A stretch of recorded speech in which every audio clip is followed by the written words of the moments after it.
Bonjour à toutes et à tous et bienvenue sur NTD L'Actu, votre point sur l'info de ce lundi 11 mars. Avant de commencer, merci de cliquer pour vous abonner et de liker la vidéo. Dans quelques instants, nous allons retrouver Anthony qui va nous aider à y voir plus clair sur les accords franco-ukrainiens, sur la souveraineté nationale et sur la notion de co-belligérance dont on parle tant en ce moment.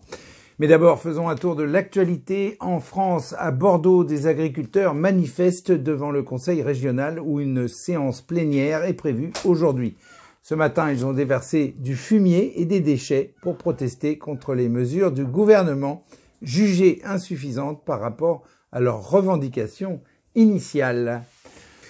Et Emmanuel Macron a dévoilé un projet de loi du gouvernement sur la fin de vie incluant une aide à mourir et un renforcement des soins palliatifs. Ce texte prévoit une forme de suicide assisté, bien que le président ne souhaite pas utiliser ce terme pour les majeurs capables de discernement atteints d'une pathologie incurable avec un pronostic vital engagé à court ou moyen terme. Ce texte pose évidemment des questions complexes d'un point de vue éthique et beaucoup n'y sont pas favorables. Et la ministre déléguée chargée de l'enfance, de la jeunesse et des familles, Sarah El Haïry, a annoncé sa volonté de développer les maraudes numériques pour lutter contre la prostitution des mineurs. Des agents spécialisés interviendraient sur les chats pour sensibiliser les jeunes et les alerter sur les dangers de la prostitution en ligne. Le nombre de mineurs victimes de la prostitution a grandement augmenté en France ces dernières années, la plupart étant des jeunes filles sous l'emprise de réseaux criminels. Un rapport révèle une augmentation de 68% des procédures pour proxénétisme sur mineurs et recours à la prostitution de mineurs de 2016 à 2020. Le nombre de victimes de mineurs de nationalité française a doublé sur la même période. Et vendredi dernier, lors d'une manifestation féministe à Paris pour le 8 mars, le collectif Nous Vivrons, engagé contre l'antisémitisme et en soutien aux femmes victimes du Hamas, a été la cible d'insultes et de projectiles, nécessitant même finalement l'intervention de la police pour les évacuer. Le collectif avait choisi de ne pas brandir le drapeau israélien pour éviter les tensions, alors que des drapeaux palestiniens étaient brandis dans la manifestation. Pourtant, ils ont tout de même été attaqués et ont finalement été exfiltrés par la police.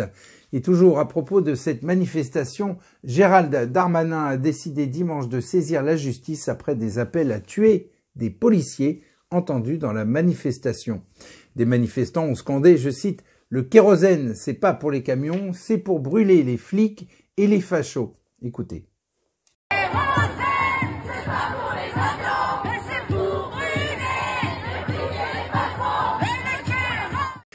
Et à Lyon, un couple a été interpellé suite à un renseignement sur une possible vente d'explosifs via Internet. Des explosifs ont été trouvés d'ailleurs dans leur appartement, en plus d'une fausse carte d'identité et d'un livret de littérature salafiste.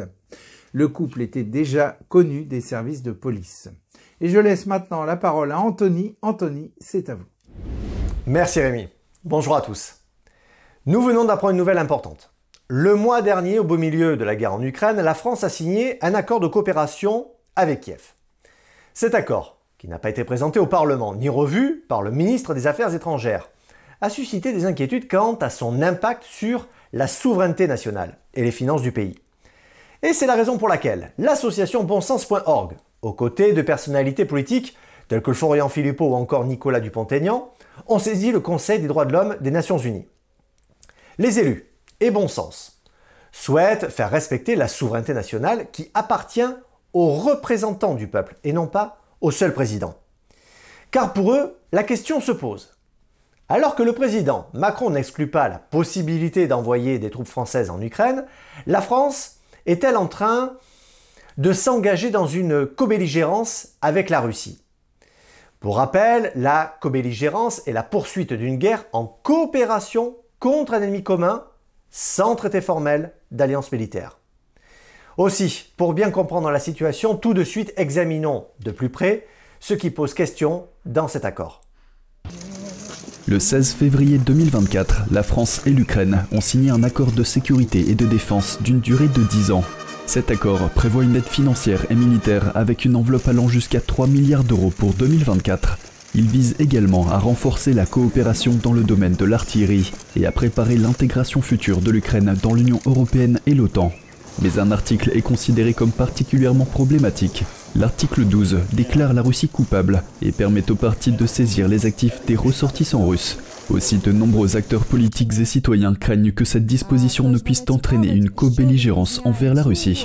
L'accord n'a été ni présenté pour un vote au Parlement, ni soumis par le ministre des Affaires étrangères au Premier ministre.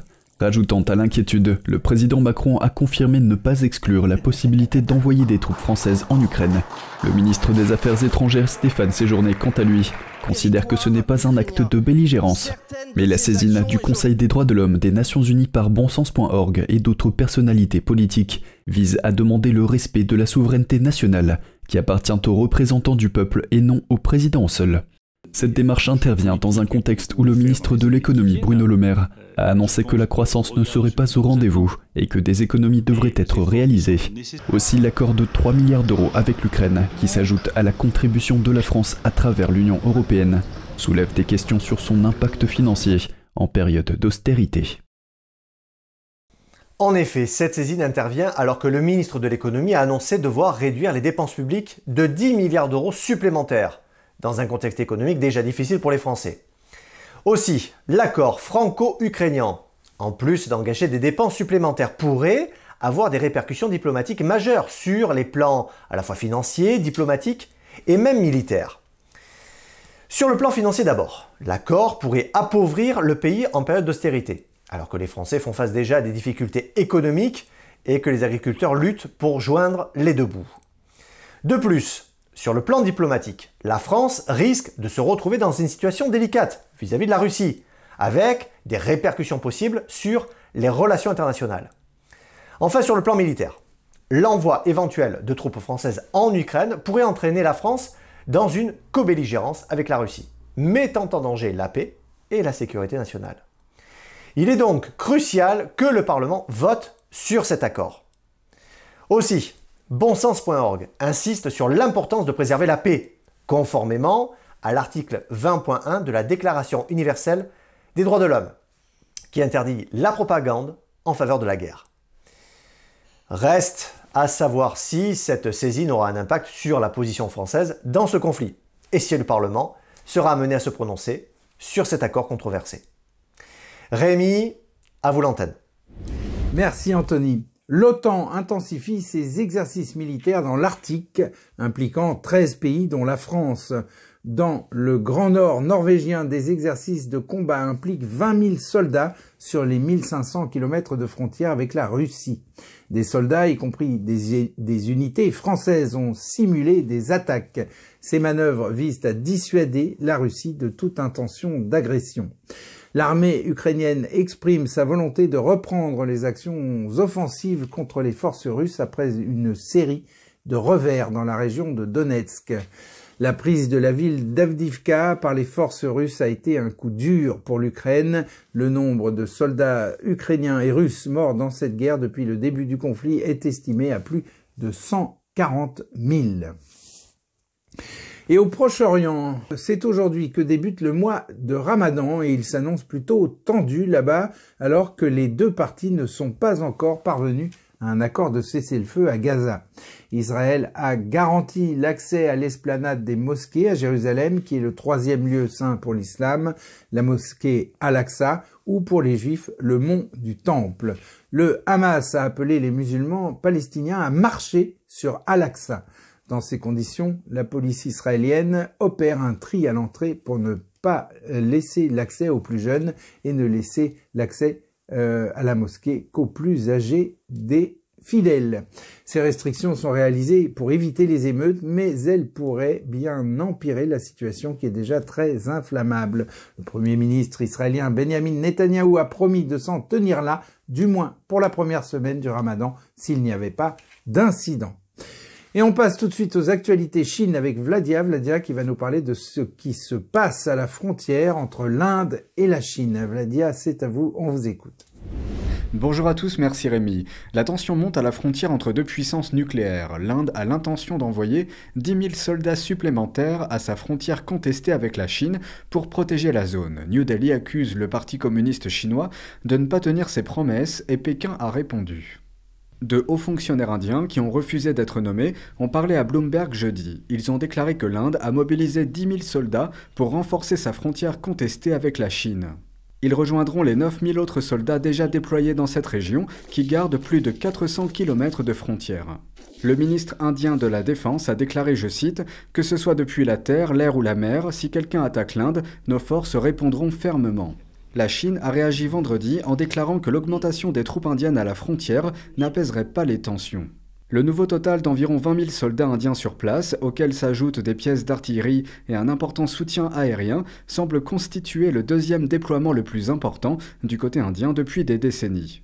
En 2021, le gouvernement indien a déployé 50 000 soldats à sa frontière avec la Chine. Cette décision fait suite à un affrontement qui, l'année précédente, avait coûté la vie à 20 soldats indiens. Du côté chinois, 4 soldats ont été déclarés morts. Plusieurs régions ont également connu un renforcement militaire encore plus important de la part de la Chine, notamment d'une base aérienne à double usage, militaire et civil. Les discussions sur la frontière n'ont pas vraiment amélioré la situation. La Chine a souvent accusé la partie indienne d'insister sur des demandes déraisonnables. L'Inde a déclaré que la tension était due aux tentatives unilatérales de la partie chinoise de modifier le statu quo. Les deux pays partagent une frontière de plus de 3000 km le long de l'Himalaya. Une grande partie de cette frontière n'est pas délimitée. Hong Kong s'apprête à adopter des sanctions plus sévères à l'encontre des militants pro-démocratie, ainsi que de toute personne considérée comme étant de connivence avec les forces étrangères. Le projet de loi propose également de prolonger de 48 heures à 14 jours la détention par la police des personnes arrêtées sans avoir été inculpées. Des groupes de défense des droits de l'homme et de la liberté de la presse font pression pour que les nouvelles peines pour sédition soient supprimées. En effet, elles risquent de réduire au silence les journalistes et la liberté d'expression. L'Union européenne et les États-Unis ont également exprimé leur inquiétude vis-à-vis des nouvelles mesures prises par Pékin. Ce que le projet de loi définit comme étant des secrets d'État inclut les informations liées aux secrets militaires, sécuritaires et diplomatiques. Il est aussi question d'informations sociales, économiques et technologiques classifiées impliquant le Parti communiste chinois et Hong Kong. Le dirigeant de Hong Kong, John Lee, a exhorté les législateurs à accélérer l'examen du projet de loi à toute vitesse. Des responsables s'attendent à ce que le projet de loi soit adopté avant la mi-avril. Entre un appareil judiciaire jugé trop laxiste en Occident par les conservateurs et l'appareil totalitaire de Pékin, beaucoup désespèrent de voir apparaître un jour un système vraiment juste sur la planète. Mais tout est possible, nous verrons. Merci Rémi, merci à tous, à bientôt.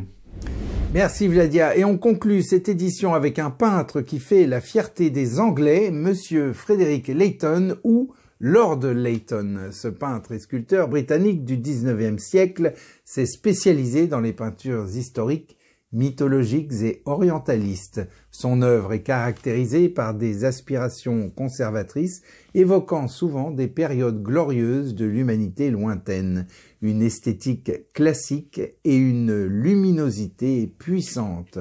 En 1896, il a été élevé au rang de baron, devenant ainsi Lord Leighton. Outre sa carrière de peintre, il s'est impliqué dans l'architecture et a conçu sa propre résidence, un exemple remarquable de l'architecture victorienne. Frederick Leighton est décédé le 25 janvier 1896 à Londres, à l'âge de 65 ans. Son héritage artistique perdure dans de nombreux musées et galeries à travers le monde. Il est considéré comme l'un des peintres les plus importants de l'époque victorienne. Ainsi s'achève ce journal. Merci à toutes et à tous de l'avoir suivi. On se retrouve donc demain à 13 h pour une nouvelle édition de NTD l'Actu. Très bon après-midi, excellent début de semaine. À demain.